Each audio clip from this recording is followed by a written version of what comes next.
사도행전 2장 37절에서 47절까지 말씀. 사도행전 2장 37절에서 47절까지 교회에 대한 주제로 말씀을 나누면서 가장 먼저 여기서부터 시작하고 싶었습니다. 최초의 교회인 예루살렘 교회의 모습부터 보기를 원했습니다. 우리 37절부터 마지막 47절까지 우리 한 절씩 교독하겠습니다. 그들이 이 말을 듣고 마음에 찔려 베드로와 다른 사도들에게 물어 이르되, 형제들아, 우리가 어찌할꼬 하거늘.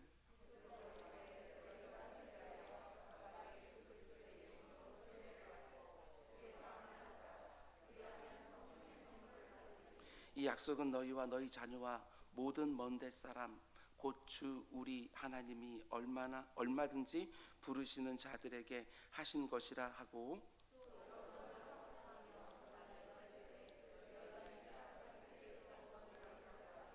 그 말을 받은 사람들은 세례를 받음에 이날에 신도의 수가 3,000이나 더하더라.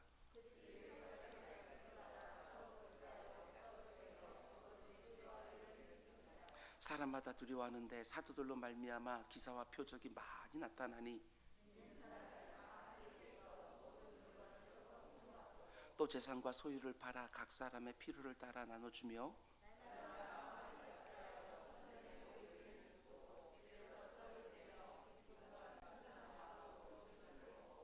함께 하나님을 찬미하며 또 온 백성에게 칭송을 받으니 주께서 구원받는 사람을 날마다 더하게 하시니라. 아멘. 아멘. 오늘 드려진 예물들이 있습니다. 이명자 권사님, 측량할 수 없는 하나님의 은혜 감사드립니다.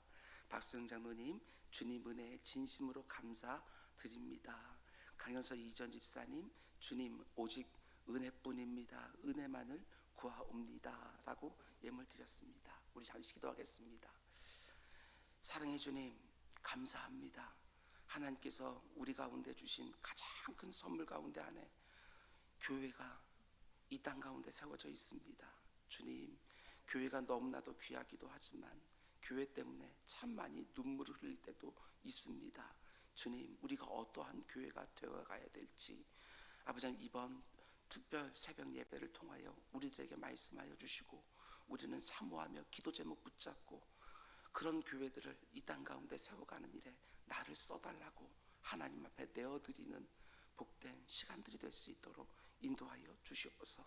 우리 이명자 권사님, 복의 복을 허락하여 주시사 그 인생이 늘 주님 때문에 행복하게 하여 주시고, 살면 살수록 그 가운데 하나님이 얼마나 내게 멋진 일들을 행하시는가 간증할 수 있는 인생이 될 수 있도록 인도하여 주시옵소서. 박수영 장로님의 예물을 하나님께서 다 보고 계시는 줄 믿사오니 그의 연약한 육신 가운데 속에서도 주님께서 함께하여 주셔서 불편하지 않도록 주님 인도하여 주시고, 주님의 몸된 교회를 마음껏 섬기는데 아버지 하나님, 마음 가운데 힘든 일이 없도록 주님께서 늘 모든 것들을 평안케 하여 주시옵소서. 강현선 이전 지사님, 특별 새벽 예배를 시작하면서 어떻게든 기도자들에게 아버지 하나님 힘이 되고 싶어서 아버지 오늘 또 간식을 준비하며 섬깁니다. 주님, 그의 삶 가운데 속에 마음껏 흘려보내도 언제나 하나님이 채워주시는 것들로 인하여 충만을 경험할 수 있도록 인도하여 주시옵소서. 하나님께서 허락하신 헬세드라고 하는 사업장 하나님께서 붙들어 주시되 이 사업장을 통하여 하나님 기쁘시게 하는 일들 많이 감당할 수 있도록 인도하여 주옵소서. 오늘 이곳에서 예배하고 온라인으로 함께 예배하는 복된 기도자들 참 많이 있습니다. 그들의 기도를 들으시고 오늘도 이 땅 가운데 하나님의 역사를 보여 주옵소서. 이 모든 말씀 예수님의 이름으로 기도드렸습니다. 아멘. 아멘. 여러분 잘 오셨습니다. 여러분들 모습 보니까 정말 특별 예배를 하는 것 같아서 마음 가운데 속에 너무나 큰 기쁨이 있습니다. 하나님께서 이 집회도 허락하여 주시고 이 가운데 속에 예비된 모든 것들 사모함으로 다 받아 누리는 우리 모두가 될 수 있기를 주님의 이름으로 축원드립니다. 아멘. 오늘 말씀의 제목은 힘써 모이고 흩어져서 사명 감당하는 교회가 되게 하소서, 이런 제목으로 말씀 전하도록 하겠습니다. 모이면 힘써 모여서 하나님께 예배하고 흩어지면 하나님 우리 각자에게 맡기신 사명 감당하는 복된 인생들 다 되시기를 주님의 이름으로 축원드립니다. 앞으로 2주 후에 있을 은주학교의 창립 39주년 감사 주일을 앞두고 오늘로 시작해서 2주간 동안 2021년 제4차 온라인 특별 새벽 예배를 드리려고 합니다. 모든 설교의 주제는 교회입니다. 우리 교회가 어떤 교회가 되어야 하는가, 하나님의 음성을 드리려고 합니다. 그러나 또 잊지 말아야 될 것은 구원받은 성도 한 사람 한 사람이 성령 하나님이 거하시는 교회가 아닙니까? 그런 면에서 앞으로 2주간 새벽마다 전해지는 말씀은 단지 눈에 보이는 교회 공동체에게만 주시는 말씀이 아니라 I'm the church, 내가 주님 말씀하신 바로 그 교회다.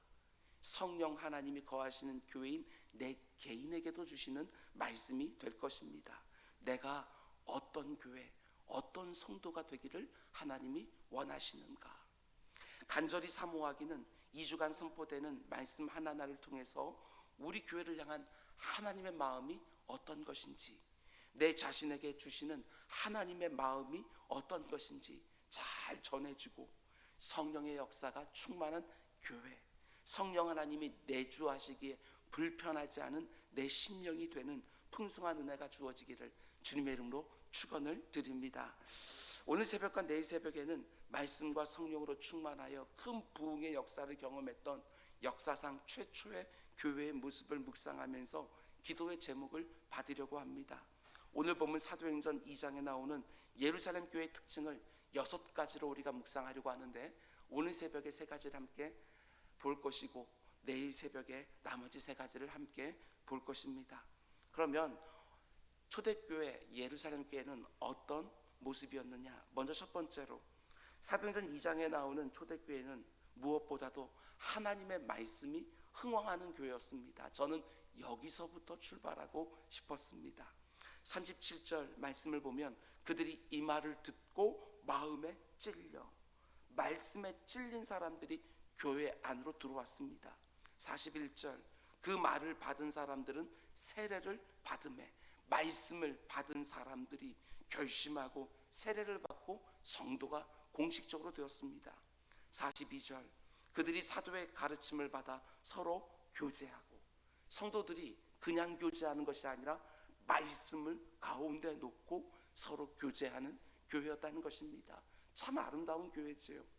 우리가 잘 아는 것처럼 초대교회는 성령으로 충만한 교회였습니다. 성령의 놀라운 역사, 기사와 표적이 늘 일어나는 교회였지요. 그러나 우리가 잊지 말아야 되는 것은 신비한 체험만 쫓지 않았고, 지성을 무시하지 않았고, 신학을 경시하지 않았으며 생각하기를 멈추지 않았다는 것입니다. 그저 신비한 현상만 쫓아다니는 것이 아니라 초대교회 부흥의 중심에는 말씀의 흥왕이 있었어요. 이 2가지를 다 붙잡고 있어야 되는 것이지요. 초대교회만 그런 것이 아니라 언제나 그렇습니다. 하나님의 역사 가운데 있었던 모든 부흥의 역사에는 언제나 말씀의 흥왕이 있었어요. 교회도 마찬가지고 성도도 마찬가지예요. 그 교회 안에 말씀이 흥왕하고 있을 때 하나님이 주시는 참된 부흥이 있었던 것이고, 그 성도의 심령 안에 말씀이 흥왕하고 있을 때 그 심령 가운데 하나님이 원하시는 변화와 성숙이 있었던 것을 보게 되어집니다. 느헤미야 시대의 영적 부흥은 어떻게 시작되었지요? 학사 에스라가 수문 앞 광장에 섰을 때 이스라엘 백성들이 얼마나 말씀을 사모했는지 모릅니다. 날이 밝자마자 이른 새벽부터 몰려들어서 정오가 될 때까지 말씀에 귀를 기울이고, 율법책을 펼 때 일어나서 경의를 표하며 손을 들어서 아멘 아멘 하면서 말씀에 화답했던 것을 보게 되었습니다. 그리고 이스라엘 전체가 하나님이 허락하시는 부흥을 경험했던 것이지요. 여러분, 말씀의 흥왕이 참된 부흥의 표시입니다. 강단에서 말씀이 흥왕하고, 회중에서 말씀이 흥왕하고, 그렇게 흥왕하는 말씀이 가정으로 이어지고 일터로 이어질 때 교회와 가정과 일터에서 하나님이 주시는 부흥이 일어나는 것이지요. 하나님의 말씀을 주야로 묵상하는 곳에 시절을 쫓아 맺혀지는 열매들이 풍성했다는 것을 놓치지 마시기 바랍니다. 말씀을 제쳐놓고 열매만 구하는 것이 아니라 말씀의 성취가 바로 열매인 줄 알고 말씀을 사모하는 우리 모두가 될 수 있기를 주님의 이름으로 축원을 드립니다. 그런데 말씀이 흥황하는 자리에 내가 있다고 해서 내가 자동적으로 말씀의 부흥을 누리는 것은 결코 아니라는 것입니다. 다시 말씀드립니다. 말씀이 흥황하는 곳에 내가 있다고 해서 자동적으로 나도 말씀의 흥황을 누리는 것은 결코 아니다. 예수님의 말씀하실 때에도 그 자리에 있던 모든 사람들이 그 말씀의 흥황을 경험했던 것은 아니었다는 것입니다. 말씀을 듣고 오히려 분개하며 주님을 공격했던 사람들도 부지기수로 많았던 거 우린 복음서를 통해서 보게 되어집니다. 말씀이 선포되는 자리에 있다고 해서 자동적으로 그 말씀을 나도 누리는 것 아니지요. 예수님이 얼마나 답답하셨으면 이렇게 말씀하십니다. 귀 있는 자는 들으라. 귀 있는 자는 들으라. 육신의 귀는 다 가지고 있지요. 그런데 영혼의 귀가 꽉 막혀 있는 사람들을 보면서 우리 주님 답답해 하시며 말씀하시는 거예요. 귀 있는 자는 들으라. 들을 귀, 말씀을 들을 수 있는 심령의 귀, 이게 너무나도 중요하다고 우리 주님 말씀하시는 것이지요. 오늘날도 마찬가지입니다. 오늘날 설교가 얼마나 범람합니까? 범람, 말 그대로입니다. 차고 넘치니까 오히려 가볍게 여기는 경우들이 얼마나 많은지 모릅니다. 유튜브에 설교가 쏟아지지요. 우리 교회의 설교도 계속해서 유튜브에 올라가고 있는 것을 보게 되어집니다. 말씀이 많아지니까 오히려 말씀을 소중히 여기지 않습니다. 말씀을 소중히 여기지 않으니까 많은 말씀을 듣는데 내 변화가 없습니다. 말씀을 소중하게 여기지 않으니까 말씀을 그렇게 많이 듣는데도 변화가 없는 거예요. 말씀은 분명히 흥황한 것 같은데 말씀의 능력은 기근에 처했다, 이런 생각이 들 때도 있습니다. 내 모습을 돌아보셔야 됩니다. 지금까지 수많은 말씀을 들어오셨을 텐데 그 말씀 앞에서 합당한 결단과 합당한 변화로 이어지고 있느냐는 것입니다. 만약 그렇지 못하다면 우리 주님의 탄식처럼 나도 들을 기가 없는 것이지요. 여러분, 어떻게든 말씀을 제대로 듣기 위하여 마음밭을 기경하는 우리 모두가 꼭 되시기 바랍니다. 예전에 옥토였다고 해서 지금도 옥토였다고 절대로 착각하시면 안 됩니다. 길가같이 변해버린 내 마음을 곡괭으로 깨뜨려야 되는 것이고, 돌밭과 가시떨기 밭과 같은 내 마음을 삽과 호미로 뒤엎어야지요. 심하다 때마다 내 마음밭에 늘 걸음을 주면서 좋은 밭, 생명력 있는 기름밭으로 유지하고 있어야 되는 것입니다. 예수님이 말씀하신 좋은 밭은 길가처럼 딱딱하게 굳은 땅이 아니라 부드러운 밭이고, 돌밭처럼 얇은 땅이 아니라 깊이가 있는 밭이고, 가시떨기 밭처럼 온갖 것들이 자라있는 땅이 아니라 씨앗의 기운을 막지 않은 깨끗한 밭입니다. 내 마음밭이 요즘 어떠한지 늘 점검하셔야 됩니다. 우리 모두가 말씀의 흥황과 말씀의 많은 열매를 거두기 위하여 지금보다 더 부드러운 땅이 되도록, 더 깊이가 있는 땅이 되도록, 더 깨끗한 마음밭을 기경해가는 우리 모두가 될 수 있기를 주님의 이름으로 축원을 드립니다. 다시 한번 강조합니다. 세 가지 특징을 가지고 있습니다. 더 부드럽고 더 깊고 더 깨끗한 마음밭, 이것이 우리 모두의 밭이 되기를 주님의 이름으로 다시 한번 축원드립니다. 어거스틴은 매우 방탕한 삶을 살다가 로마서 13장에 있는 말씀 하나를 듣고 완전히 변했습니다. 낮에와 같이 단정히 행하고 방탕하거나 술 취하지 말며 음란하거나 호색하지 말며 다투거나 시기하지 말고 오직 주 예수 그리스도로 옷 입고 정욕을 위하여 육신의 일을 도모하지 말라. 오늘도 이 말씀이 하나님이 내게 주시는 말씀으로, 레마의 말씀으로 받는 자들에게는 어거스틴과 똑같은 변화와 새로운 출발을 경험할 수 있을 것입니다. 종교개혁자 마틴 루터는 로마서 1장 17절 말씀 앞에서 구원의 진리, 일평생 자신을 괴롭히던 그 문제를 해결하는 인생의 해답을 찾았습니다. 복음에는 하나님의 의가 나타나서 믿음으로 믿음에 이르게 하나니 기록된 바 오직 의인은 믿음으로 말미암아 살리라 함과 같으니라. 이 말씀을 하나님이 자신에게 주시는 말씀으로, 아니 자기가 살고 있던 그 시대에 주시는 말씀으로 받을 때 이 말씀을 붙들고 종교교육의 위대한 역사를 감행할 수 있었던 것이지요. 예, 그렇습니다. 하나님의 말씀은 단지 좋은 말씀이 아닙니다. 생명과 진리의 말씀입니다. 강단에서 선포되는 말씀을 하나님이 나에게 주시는 음성으로 받는 교회가 부흥을 경험하는 것이고, 말씀 하나하나를 받고 주야로 묵상하는 성도에게 하나님이 주시는 각양 좋은 것들이 흘러 넘치는 것이지요. 오늘 하루도 말씀을 내 심령에 받아서 가정으로 가는 것입니다. 오늘도 말씀을 내 심령으로 받아서 일터로 가고 관계 속으로 들어가는 것입니다. 오늘 하루 가운데 속에서도 나를 통하여 하나님의 말씀이 내 발걸음이 가는 곳마다 경험되는 은혜가 있기를 주님의 이름으로 축원을 드립니다. 그럼 이제 두 번째로, 초대교회는 또 어떤 교회였느냐? 저는 이 모습이 얼마나 도전이 되는지 모릅니다. 진실한 회개와 죄사함의 은총이 있는 교회, 하나님과 우리의 관계 속에서 진실한 회개가 드려지고 죄사함의 은총이 늘 경험되는 교회, 단지 교회만이 아닙니다.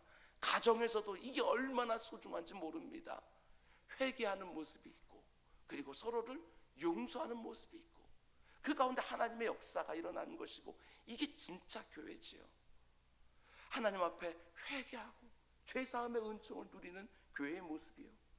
36절 말씀 보면 베드로가 설교를 합니다. 너희가 십자가에 못 박은 이 예수를 하나님이 주와 그리스도가 되게 하셨느니라. 그러자 이 설교를 들은 회중들이 어떻게 반응하지요? 37절, 그들이 이 말을 듣고 마음에 찔려. 여기서 마음에 찔려라고 하는 이 표현을 헬라어로 직역하면 칼에 찔려 심장이 관통돼요, 이런 뜻입니다. 좌우에 날이선 예리한 말씀의 칼에 내 심장이 관통되는 아픔, 여기서부터 참된 회개가 나오는 거예요. 여러분, 말씀을 듣고 이런 극심한 고통을 경험했던 적이 언제가 마지막입니까?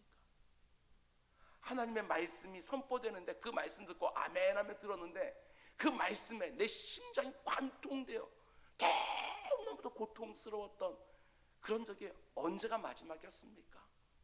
여러분과 저도 때때로는 이런 고통을 느낄 수 있어야 됩니다. 강단에 선포되는 말씀이 성령의 검처럼 다가와서 여러분과 저의 심장이 관통되는 고통을 한 번씩 느낄 수 있는 거예요. 그래야 우리도 진실한 회개 자리로 나아갈 수 있는 것이지요. 특별히 강단에서 이런 설교들이 다시 회복되게 해달라고 꼭 기도해 주시기를 바랍니다.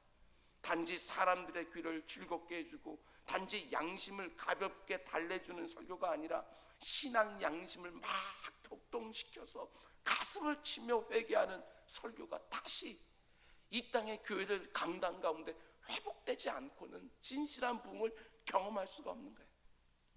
설교자는 말씀을 준비하면서 먼저 말씀에 심장이 관통된 것 같은 고통을 먼저 느껴야 되는 것이고, 그런 설교자를 통해서 심장이 관통되어서 그 고통이 뭔지를 아는 그 말씀 앞에서 먼저 깨어진 설교자를 통해서 회중석에 있는 성도들도 동일한 체험을 해야 되는 것이고, 이런 경험들이 계속 이어져야 교회들이 개혁되어지고 성도들의 삶이 새로워지지 않겠습니까? 여러분, 성도들의 진실한 회개와 그 결과로 주어지는 하나님의 죄사함의 은총, 이게 얼마나 교회를 교회되게 하고 성도를 성도되게 하는지 모릅니다. 놀라운 부흥의 역사에는 이 두 가지가 빠지지 않았습니다. 진실한 회개와 놀라운 죄사함의 은총, 이 두 가지가 언제나 있었던 것이지요. 1907년에 있었던 평양 대부흥운동, 우린 다 알고 있습니다. 그런데 이 평양 대부흥운동은 원산 부흥운동에서 시작되었습니다. 토론토 대학 의과를 졸업하고 조선 땅에 입국한 하디 선교사 한 사람의 회개로 원산 부흥운동이 시작이 되었습니다. 비록 조선 땅까지 선교사로 왔지만 그 내면 깊은 곳에는 학력에 대한 교만함, 의사라는 직업에 대한 교만함, 그리고 백인이라고 하는 교만함, 거기에 조선 사람에 대한 인종차별과 편견까지 마음 깊숙이 자리 잡고 있었던 것이지요. 그런데 하디 선교사가 다른 선교사들과 함께 기도 모임을 하는 가운데 성령 하나님께서 하디 선교사의 심장을 관통하신 거예요. 그때 하디 선교사는 자신의 교만을 낱낱이 깨닫게 되고 기도회가 열리는 동안 마치 짐승처럼 울부짖으면서 동료 선교사들 앞에서 공개적으로 자신의 죄를 고백을 합니다. 하디 선교사의 회개가 그 자리에 있던 다른 동료 선교사들의 회개로 이어지고 이 사건이 발단이 되어서 원산 지역에 부흥운동이 일어나고 이 부흥운동이 평양 대부흥운동으로 이어졌던 것이지요. 평양 대부흥운동도 마찬가지였습니다. 장대현 교회 길선주 목사님의 회개로 시작이 되었습니다. 길선주 목사님은 1년 전에 세상을 떠난 자기 친구의 재산을 정리하면서 그 당시로는 너무나도 큰 거금이었던 미화로 $100를 감추었습니다. $100를 감추었어요. 그런데 성령 하나님이 길선주 목사님의 심령을 또 찌른 거예요. 그때 길선주 목사님이 자기와 함께하고 있는 모든 사람들에게 자신의 죄를 고백한 거예요. 뭐라고 고백했느냐? 저는 이 고백이요 정말 마음에 와닿습니다. 자기가 친구 돈 $100를 이렇게 감춘 것을 마치 이스라엘 백성들 가운데 아간이라는 사람이 그 외투와 그 금덩이를 감춘 것처럼, 여러분 제가 아간입니다. 저 때문에 부흥이 일어나지 않습니다. 이렇게 고백했던 거예요. 많은 회중들 앞에서 공개적으로 고백할 때 성도들이 그 가운데 같이 자신의 은밀한 죄를 그렇게 꺼내놓기 시작했어요. 길선주 목사님의 이 회개가 마치 부흥의 뇌관에 불이라도 담긴 것처럼 많은 사람들에게 흩어가면서 그 자리에 모든 사람들이 부흥을 경험한 것이지요. 그리고 그 부흥이 여러분 평양 도시를 바꿨어요.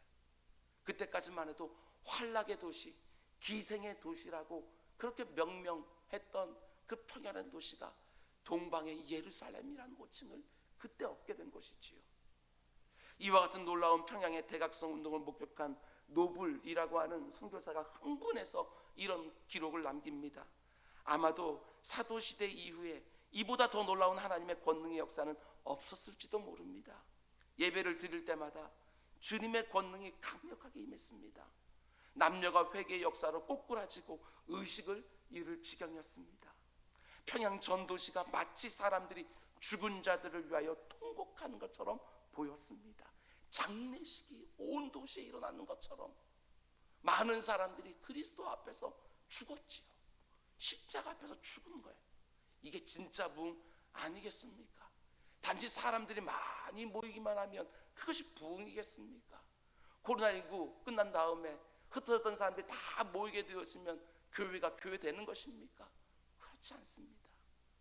교회 안에 있던 사람이든 교회 밖에 있던 사람들이든 누구나 다 그동안 흐트러졌던 내 모습들을 회개하는 철저한 모습들이 있어야 그 가운데 죄사함의 은총을 입은 자들이 새로워지고 교회도 새로워지는 것 아니겠습니까? 가정에서도 마찬가지 아니겠습니까? 누구라도 먼저 허락 바 없이 내가 그동안 잘못했던 것들을 가족들 가운데서 온전히 토해놓을 때 그 가운데 가정이 새로워지지 않겠습니까? 서로를 받아내며 용납하면서 새롭게 시작되어지는 역사를 가정도 경험하지 않겠습니까? 사모하시기 바랍니다.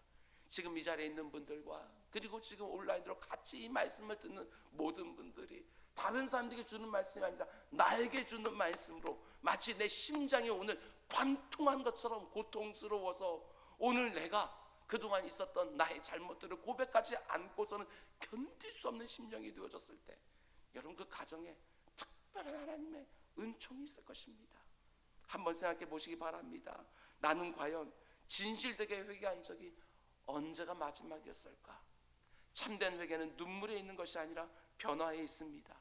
내일이면 늦을 수 있다고 하는 절박한 심정을 가지고 그날 회개하면서 죄사함의 은총을 누리는 것이지요. 참된 회개는 어떤 것이냐? 누군가는 이런 말을 했습니다. 내 자신의 일부를 죽이는 것이 참된 회개다. 많은 생각을 하게 되었습니다. 우리 주님 마태복음 5장에서 이렇게 말씀하지요. 만일 네 오른 눈이 너로 실족하게 하거든 빼어 내버리라. 네 백체 중 하나가 없어지고 온몸이 지옥에 던져지지 않는 것이 유익하며, 또한 만일 내 오른손이 너를 실족하게 하거든 찍어 내버리라. 네 백체 중 하나가 없어지고 온몸이 지옥에 던져지지 않는 것이 유익하니라. 이게 회개라고 말씀하시는 거예요. 찍어서 내버리는 것. 이런 생각이 들기도 합니다. 우리가 참된 기쁨을 누리지 못하는 이유, 참된 자유를 누리지 못하는 이유가 뭐냐? 그것은 죄를 회개하지 않기 때문이 아닐까. 참된 기쁨과 참된 자유는 죄를 은폐하는 곳에 있지 않습니다. 죄를 통회하는 곳에 있는 것이지요. 죄를 통회할 때 우리 죄를 사해 주신 하나님과의 관계가 점점 더 깊어질 것입니다. 참된 회개를 통해서 속죄함을 받는 것이 우리에게는 가장 큰 기쁨이고 가장 큰 자유의 시작이고, 속죄함의 복음을 전하는 것이 교회와 성도의 사명인 것이지요. I'm the church. 내가 바로 주님 말씀하시는 그 교회인데, 교회는 거룩해야 된다고 말하지 않습니까? 교회는 깨끗해야 되시지 않습니까? 눈에 보이는 건물로서의 교회만 생각하면서 이러쿵저러쿵 마음껏 정죄한다는 것이 능사가 아니라, 보이지 않는 교회, 성령 하나님이 거하시는 내 심령의 교회가 얼마나 깨끗한지, 얼마나 거룩한지 진실로 회개하며 참된 기쁨과 참된 자유를 경험하는 우리 모두가 될 수 있게 주님의 이름으로 축원드립니다. 그럼 이제 마지막 세 번째로, 이게 바로 초대교회의 모습이었습니다. 모이고 흩어지는 교회. 모여서 예배하고 흩어져서 사명 감당하는 성도들의 공동체. 그게 바로 하나님이 원하시는 교회의 참 모습이라는 것이지요. 히브리서 10장 25절 이렇게 말합니다. 모이기를 패하는 어떤 사람들의 습관과 같이 하지 말고 오직 권하여 그날이 가까움을 볼수록 더욱 그리하자. 모이기를 패하는 시대가 계속해서 다가올 텐데, 그럴 때일수록 너희들은 모이기에 더욱 힘써라. 이렇게 말하는 것입니다. 여러분, 세월이 가면 갈수록 모이기가 힘들어진 이유들이 더 많아질 것입니다. 우리가 얼마나 바쁘고 얼마나 분주한지 모릅니다. 그래서 모이기는 점점 더 힘들어지지요. 그러나 힘들수록 모이기에 힘을 쓰고, 바쁠수록 기도하기에 힘을 쓰고, 예배를 더욱 사모하는 모습이 우리 가운데 있어야지요. 그러면 틀림없습니다.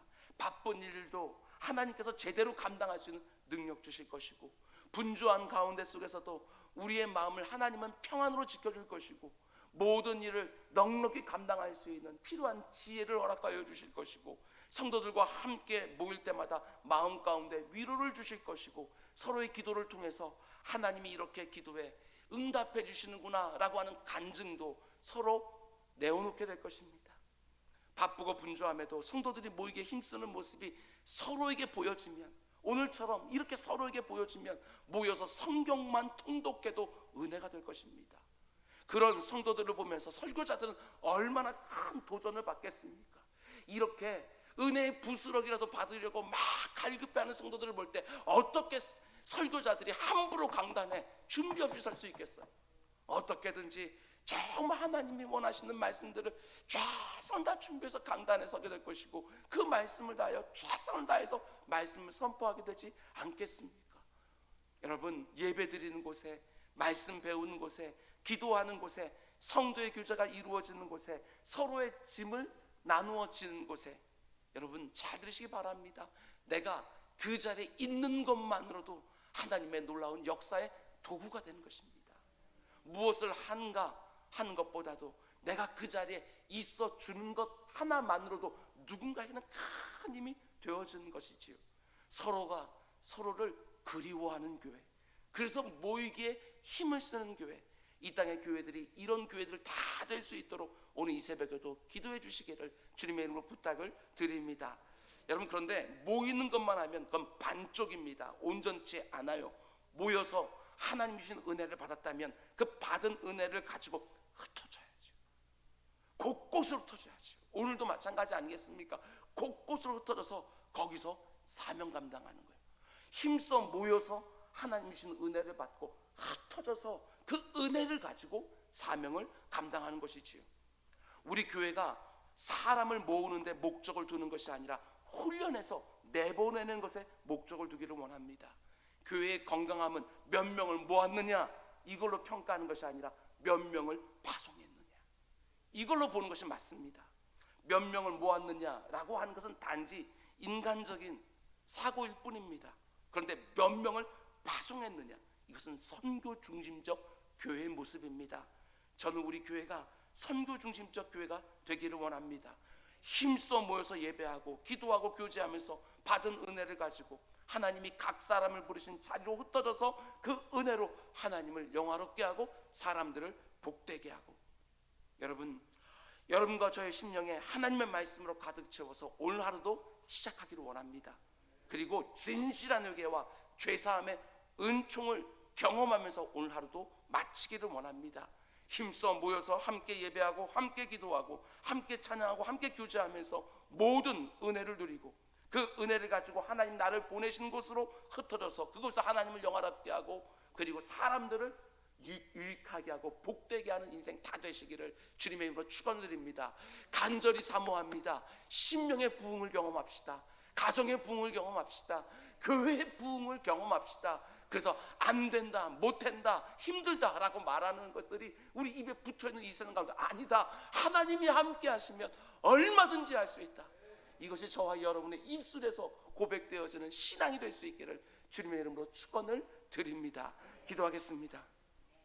사랑의 주님, 오늘도 내 힘, 내 능력, 내 최선 가지고 하루를 살지 않게 하시고 하나님이 하늘 문을 열어서 공급해 주시는 은혜 가지고 승리하는 또 한 날 될 수 있도록 인도하여 주시옵소서. 오늘도 중요한 일들 앞두고 있는 성도님들이 있습니다. 아버지 하나님, 그 가운데 하나님이 어떻게 역사하는지 아버지 하나님, 기도의 자리에서 먼저 하나님의 음성을 듣게 하시고 그 가운데 담대하게 선포하며 승리하는 우리 모두가 또한 될 수 있도록 인도하여 주시옵소서. 이 모든 말씀 예수님의 이름으로 기도드렸습니다. 아멘.